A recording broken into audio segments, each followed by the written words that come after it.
Okay, so I feel the need to kind of warn everybody as to what they should be expecting to happen in the coming weeks in the aftermath of this Charlie Kirk thing, right? Because this did not happen in a vacuum, and that's important to remember as things start to play out. Because a few really important things have already happened, right? With no knowledge or confirmation as to who committed this crime or whether or not authorities have any inkling or clue as to who he could be or she could be or they could be, right? No idea who committed this crime, but you already see dangerous calls for political violence and the condemnation of half the country's population.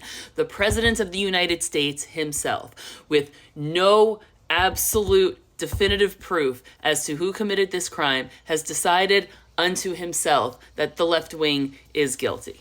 Now, I know you're going to want to say, well, of course it was the left wing. He was a right wing commentator. I will remind you that the person who tried to shoot Donald Trump was a Donald Trump supporter.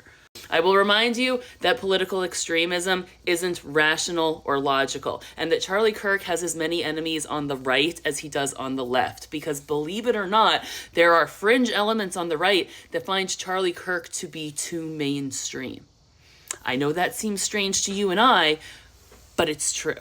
In the coming weeks, you're going to see increased calls to release the Epstein files. They are one signature away from a discharge petition. Chuck Schumer is trying to force a vote in the Senate, but something else really important is happening in the next few weeks, and that is a looming government shutdown. Yes, another one. How do you know there's a government shutdown coming? Well, Republicans are in charge of Congress, and every single time that they've been in charge of Congress for the last, 20 years, there's been a government shutdown. It's one of the few things you can set your fucking watch to these days. But September 30th, the country's government runs out of money. And Donald Trump already has a case in front of the Supreme Court where he's trying to steal power of the purse by getting the Supreme Court to rule that he is in fact allowed to rule on tariffs. As if this same Supreme Court doesn't have a justice on it that was there for Clinton versus the city of New York, where the legislative branch cannot just willy-nilly hand over their rights to another branch, but we'll see if that holds true. Sure, it was a conservative that made the argument, but what are scruples these days?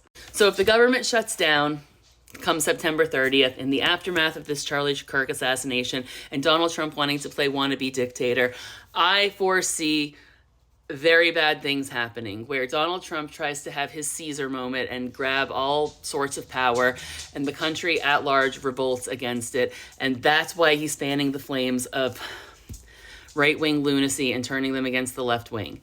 It's going to get really scary, and you need to be aware.